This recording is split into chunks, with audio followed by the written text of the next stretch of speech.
Syringoma is a benign, non-cancerous skin condition that appears as small, firm, flesh-colored, or yellowish bumps. These bumps typically occur, usually, around the eyes, forehead, the face. However, I've also seen on the neck, chest, and back. Syringomas are caused by overgrowth and overactive sweat glands and are generally harmless, but they can be cosmetic concern for many individuals. I have a diagram of the skin.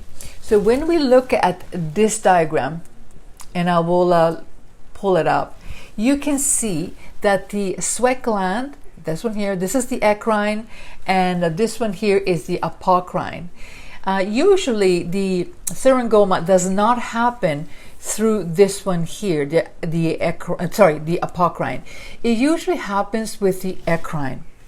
When we look at this diagram here, this is a sweat gland, or also called sudoriferous gland, with the syringoma. So when we look at the syringoma, it does not only happen in this area. Disorder is throughout the sweat gland. Syringoma can affect people of all ages, gender, and ethnicity. However, some groups of individuals might be more prone to developing this disorder. So very quickly, if this is your first time on my channel, my name is Maria and welcome to Aglaia Aesthetics Online. I am an educator, a master esthetician, and an examiner for many years. I've seen a lot of things come and go. I have also an online aesthetics training for individuals that want to become certified estheticians. Give me comments below. I love to connect with everyone that leaves me or drops me a line. So let's get started. Syringoma is more commonly seen in women versus in men. Family history, there may be a genetic component to syringoma. So if you have someone in your family that has syringoma, you'll have a higher chance to get syringoma. Before this develops, let's look at some treatments that you can do before you get it all over your face. It is more prevalent in certain ethnic groups, including Asian, African, and Hispanic descent. Hormonal changes, such as those that occur during puberty or pregnancy, might play a role in developing or the development of syringoma. I have a list of different things that you can do. Treatment options for syringoma typically focus on cosmetic improvement, as the condition itself is benign and it does not require medical intervention. Here are some common methods used to treat syringoma. So I'm going to talk more about the clinical treatments first, and then I'm going to discuss the natural way. The first one is topical treatments.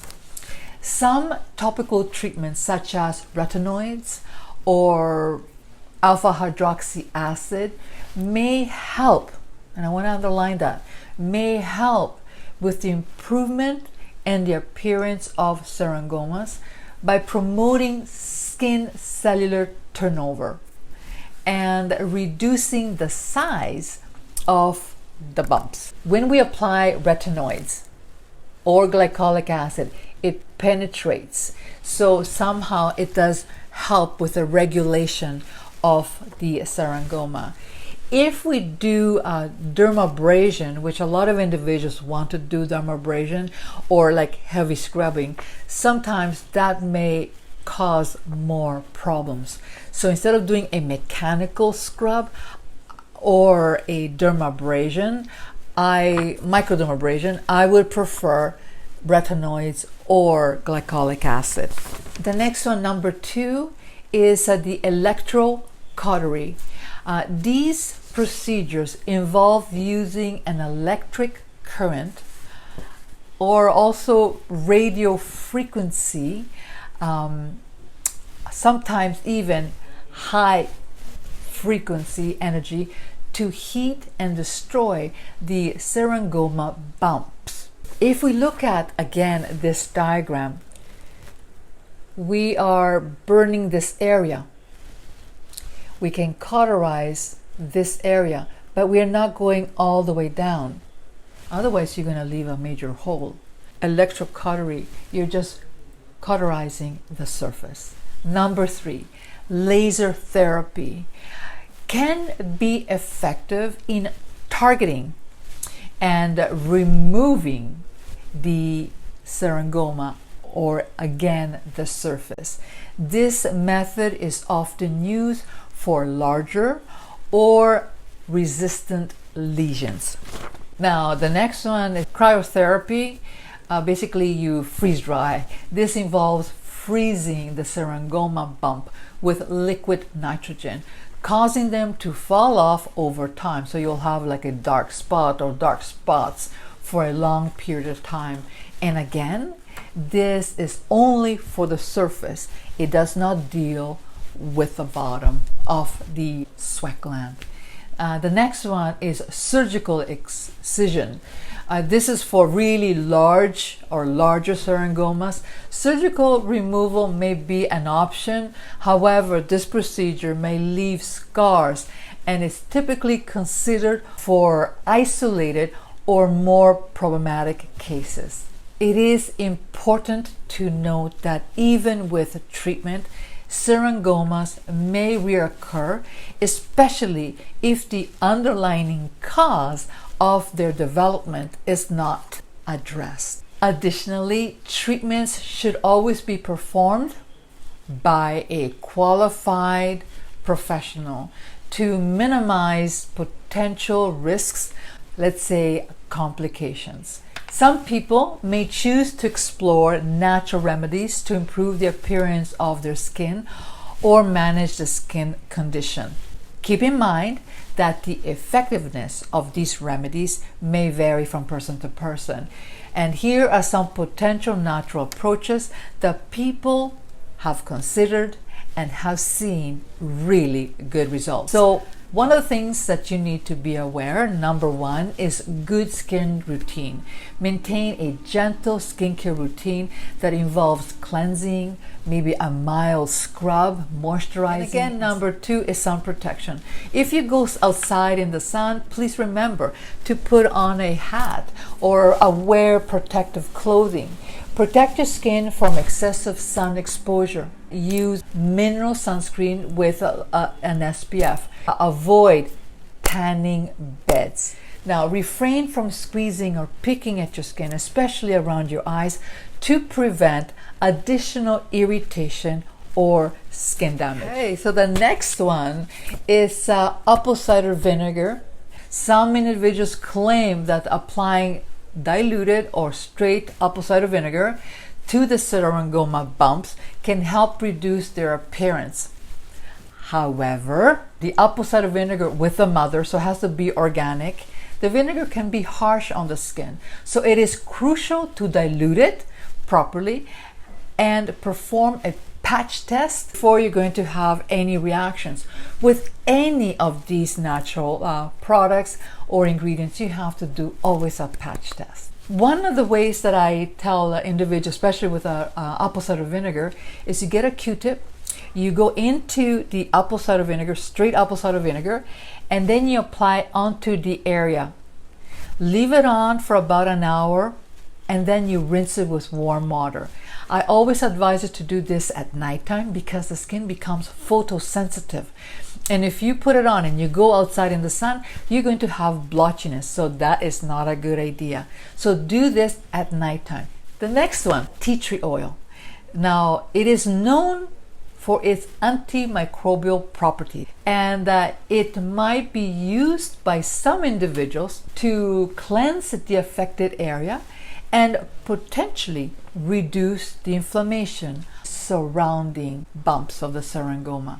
The next one is castor oil. Applying castor oil to the syringomas could be considered by some, as it's believed, to have a moisturizing properties and might aid in skin improvement. Another ingredient that it's really good is aloe vera. Aloe vera, it is known for its soothing, repairing, balancing properties. And some people believe it can help reduce skin inflammation. I have talked a lot about turmeric in the past and has been used in traditional medicine for its anti-inflammatory properties. Try to make a paste with turmeric. Maybe you want to mix turmeric with aloe, that can be done also, and apply it to the affected area. But please first do a patch test to see if you're allergic to either ingredients. Leave it on for maybe half hour. If you don't get any reactions, next time maybe an hour. Then you rinse it, apply a moisturizer. The next one, it is very, very important, is diet and lifestyle. While not a direct treatment, maintaining a healthy diet and lifestyle can contribute to overall skin health. Drinking plenty of water, eating a balanced, rich diet in antioxidants, and protecting the skin from excessive sun exposure.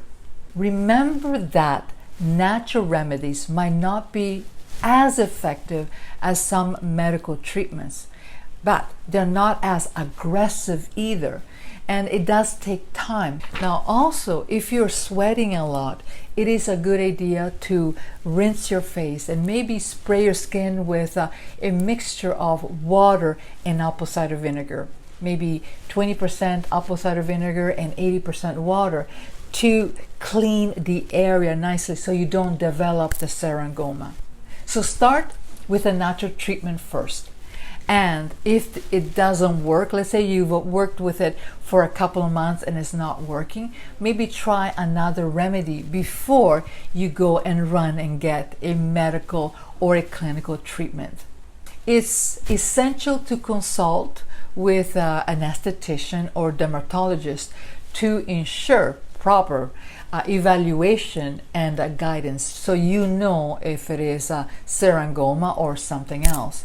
They can help you understand your options and provide appropriate recommendations for your skin condition. Then you decide which way you want to go. Let me know below if you have any questions. If you have not subscribed yet, please consider it. Give me a like and turn on the notification bell so you will not miss any of my tutorials. And again, check this tutorial coming up, which explains the difference between syringoma and milia. I hope that you found this video to be informative and helpful, and walk away with simple and easy tips to recognize what you have. Remember to treat yourself with love and respect. Until the next time, take care and may God bless you.